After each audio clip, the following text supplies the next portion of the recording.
안녕하세요. 반마리 컨셉인 토요 미스테리 막내 디바 메이예요.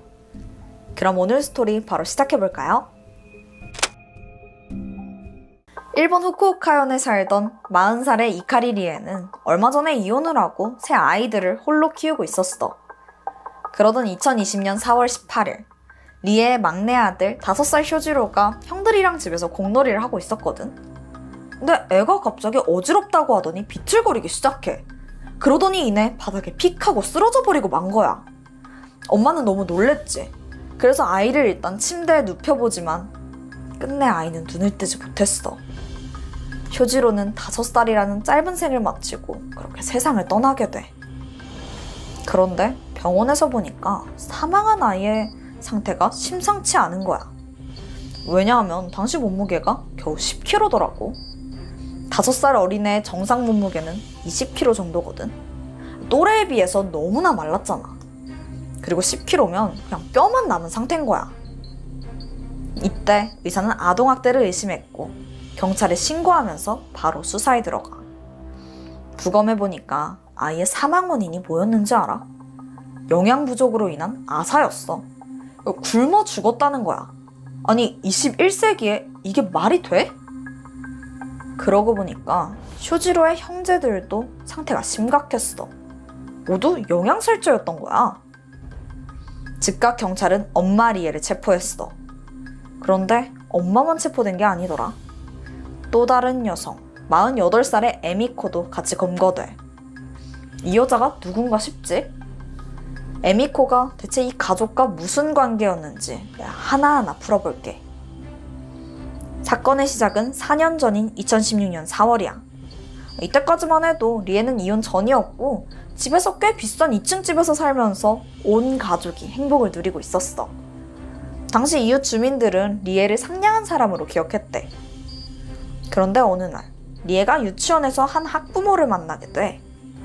바로 그게 에미코였지. 당시 리에가 이 동네에 이사 온 지 얼마 안 돼서 아는 사람이 별로 없었거든. 그런 리에한테 에미코는 친절한 이웃이었어. 또 덕분에 주변 사람들도 많이 알게 되고. 에미코가 엄마 친구 그룹에 리에를 초대해줘서 학부모들이랑도 친해지고 빠르게 적응하게 돼. 그거 외에도 에미코가 엄청 잘 챙겨준 거야. 하지만 리에가 모르는 한 가지가 있었어. 사실 에미코는 학부모들 사이에서 허언증에다가 미친 여자로 불리고 있었어. 예를 들어서 자기 나이를 10살이나 낮춰서 말하고 또 이름을 가명을 쓰고 그리고 맨날 엄마들한테 그 명령하는 말투를 쓰는 거야. 그러니까 다들 싫어했지. 어쨌든 리에는 이걸 몰랐고 에미코랑 계속 친하게 지내. 그렇게 2년이 지나서 2018년이었어. 리에는 이제 두루두루 다른 엄마들하고도 꽤 친해졌어. 근데 에미코는 그게 마음에 안 들었나 봐. 어느 날 리에한테 의미심장한 이야기를 하더라. 다른 엄마들이 리에 씨 욕하고 다니는 것 같아. 나 리에 씨 편인 거 알지? 그래서 말해주는 거야. 이간질을 하는 거야. 물론 이건 사실이 아니었지만 리에는 에미코의 말을 철석같이 믿고 말아. 자, 이제부터 에미코는 리에를 조종하기 시작해. 처음엔 걱정하는 척 진심 어린 조언 같은 명령을 내렸지. 다른 엄마들이랑 마주쳐도 인사하지 마. 걔랑은 거리를 좀 둬. 이런 거였어. 그렇게 리에는 다른 엄마들하고 서서히 멀어졌고 에미코하고만 찰싹 붙어서 다니게 돼. 그런데 에미코가 점점 선을 넘더라. 어느 순간 리에랑 남편 관계까지 간섭하는 거야. 그러면서 아무래도 네 남편이 바람피는 것 같아. 내가 사실 다른 여자랑 있는 거 봤거든. 이런 막장 스토리까지 지어내기 시작한 거지.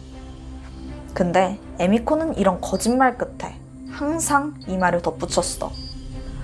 나니까 이런 말 해주는 거야. 나만 믿어.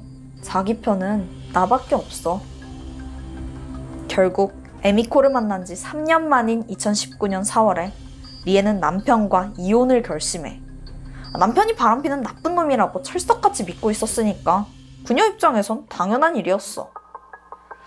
그리고 이때부터 에미코는 본격적으로 리에를 조종하게 돼.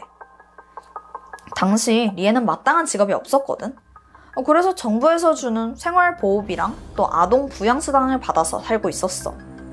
리에가 따로 일을 하진 않으니까 생활이 엄청 풍족하진 않았지. 그런데 이 상황에서 에미코가 솔깃한 제안을 하더라. 그 남편 바람핀 거 증거 잡아서 소송을 하자고 꼬드기는 거야. 그러면서 자기가 보스라는 사람을 안다고 도와주겠다고 하더라. 그 보스는 조직폭력배 출신인데 그래서 리에 남편의 뒤를 몰래 밟아서 그 바람의 증거를 잡아주겠다는 거야. 그런데 에미코의 진짜 의도는 다른 거였어. 그 보스라는 사람한테 의뢰비를 줘야 된다더라고. 에미코는 이 보스라는 사람이 대단한 능력자라고 극찬했어.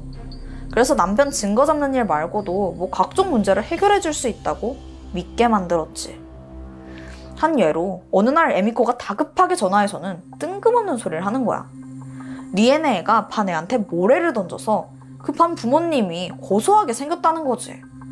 큰일 났다 이러면서 일단 보스를 통해서 해결하자고 해. 그리고 합의금이 필요하다면서 500만 원을 요구하더라. 근데 다들 눈치챘지. 사실 보스라는 사람은 에미코의 허언증이 만든 허구의 인물이야. 이 모든 게 리에한테서 돈을 뜯어내려는 에미코의 거짓말이었어. 근데 여기에 리에 넘어갔냐고? 리에는 몇 년간 에미코한테 가스라이팅 당한 상태였거든. 그니까 에미코 말이라면 다 믿을 수밖에 없었던 거지. 그렇게 한 푼 두 푼 에미코한테 돈을 뜯긴 거고. 자, 이제 에미코는 이혼 소송을 이기는 방법을 가지고 리에를 조종하기 시작해. 그러면서 재판에서 이기려면 검소해야 된다. 돈 쓰지 마라. 아이가 살찌면 그 국가보조금 못 받는다. 이러면서 먹는 거, 입는 거, 모든 걸 제한하는 거야. 근데 이건 리에뿐만 아니라 아이들한테도 해당됐지. 에미코가 아주 세세하게 식사량을 정해주기까지 해. 첫째는 밥 한 그릇, 둘째는 그것보다 좀 적게, 마지막으로 막내는 밥 반 그릇만 먹이라는 거지. 근데 이게 끝이 아니야.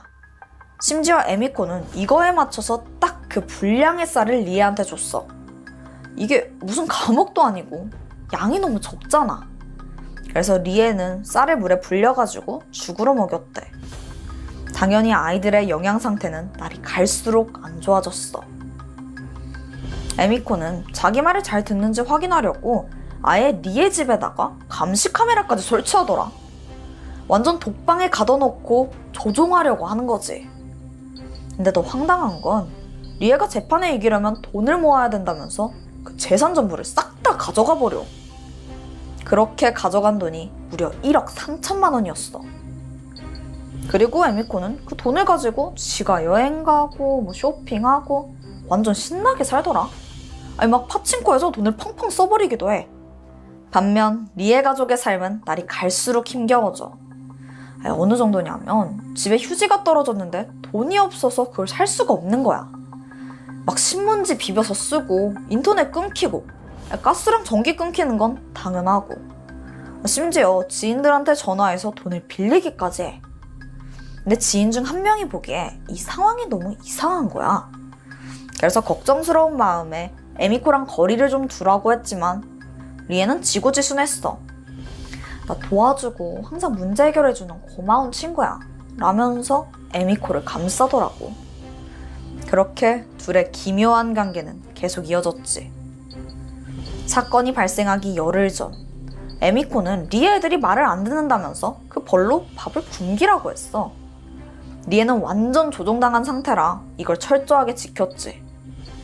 그렇게 리에의 새 아이들은 무려 열흘이나 아무런 음식도 먹지 못하고 물만 먹으면서 버텼어. 엄마가 아무런 음식도 주질 않으니까. 그러다가 가장 어렸던 5살 쇼지로가 영양 부족으로 쓰러져서 사망해버린 거지. 근데 내가 쓰러진 그 순간 엄마가 어디에 전화했는 줄 알아? 경찰? 병원? 아니, 바로 에미코였어. 이때 에미코는 별거 아니라면서 괜찮아. 밥 먹고 싶어서 괜히 깨병 부리는 거야. 자고 일어나면 괜찮아져. 어쩌면 이때 병원에 빨리 데려가기만 했었어도 아이는 살 수 있지 않았을까? 에미코가 아이를 방치하게 했고 결국 죽음으로 이끈 거지. 근데 쇼지로가 사망한 후에도 에미코의 가스라이팅은 끝나질 않더라. 오히려 리에한테 누가 그렇게 될 때까지 굶기라고 했냐면서 책임을 전가해. 뿐만 아니라 애 장례식에 아무도 부르지 말고 만약 경찰이 생활고 겪는 이유에 대해서 물어보면 도박에 중독되어 있었다고 하라면서 리에한테 거짓말까지 시키더라고. 그러면서 네가 엄마니까 네가 체포될 거라고 겁을 주기도 해. 그래서 리에가 처음 경찰에 잡혀갔을 때는 에미코에 대해서 전혀 언급하지 않았어. 근데 경찰 수사를 하다 보니까 남편이 바람핀 적도 없고 심지어 소송 자체도 진행되고 있지 않다는 걸 알게 된 거야. 리에는 이 모든 진실을 알고 나서야 에미코가 수년간 자신을 조종해왔다는 사실을 알게 돼. 근데 에미코가 이걸 쉽사리 인정했을까? 절대 아니지. 경찰에 체포된 후에도 자기랑은 이 사건은 전혀 관련이 없다면서 당당하게 무죄를 주장하더라고. 원래 가스라이팅 한 사람들이 다 이러잖아. 그리고 또 안타까운 사실이 드러나는데 사실 쇼지로가 다니던 유치원에서 이미 리에의 가정을 몇 번이나 신고했더라고. 사건 반년 전이었는데 유치원 선생님은 점점 야위어가는 쇼지로가 걱정됐어. 다른 반 애들의 반 정도밖에 안 되는 몸무게였으니까.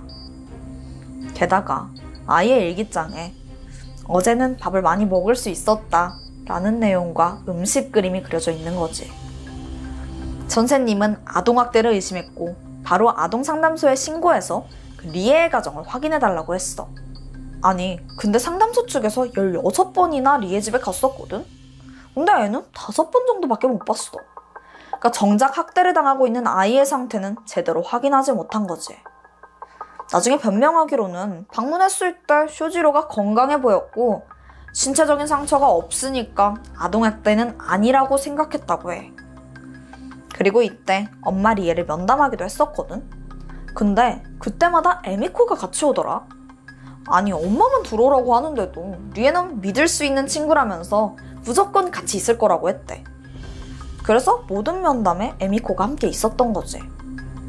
혹여 리에가 불리한 이야기를 할까봐 얼마나 철저하게 감시했는지 충분히 느껴지지? 2022년 6월 첫 공판이 열리게 돼. 엄마 리에는 아들을 죽음으로 몰고 간 자기 죄를 모두 인정했어. 그래서 처음엔 징역 10년을 받았거든. 그런데 재판이 진행되고 그 에미코의 존재가 드러나면서 리에 역시 피해자라는 부분이 인정돼. 그래서 최종적으로 징역 5년이 선고됐지. 그렇다면 에미코는 어땠을까? 후쿠오카 지방법원은 교묘하고 악질적인 수법인데다가 반성의 기미가 보이지 않는다 라면서 징역 15년을 선고했지. 근데 에미코 참 대단하다. 지 죄 아직도 인정 안 하고 지금도 굳세게 항소를 진행 중이야. 반성? 그건 절대 없을 일이지. 나는 이 사건을 조사하면서 이게 진짜 일어날 수 있는 일인가 싶더라. 아니 이게 무슨 사이비 종교도 아니고 어떻게 이렇게까지 사람이 세뇌당할 수 있냐고. 근데 중요한 게 한 가지 더 남아있어. 사건이 알려지고 전문가들은 에미코가 리에의 정신을 지배한 과정을 분석해봤어. 이걸 들으면 리에의 상황을 좀 더 이해할 수 있을 것 같아. 먼저 에미코는 다른 사람들이 네 욕을 한다면서 불안감을 조성하고 자신만은 무조건 네 편이라고 신뢰감을 갖게 만든 거야. 그리고 자기 뒤에 조직폭력배 보스가 있다면서 은근히 힘을 과시하는 거지. 이후부터 집에 감시 카메라 설치해서 통제하고 막 자기만 믿으라면서 돈 뺏고 밥 굶기고 완전 극한의 상황으로 몰고 간 거야. 이건 정말 당해본 사람들만 아는 건데 인간의 심리를 너무도 교묘하게 이용한 거지.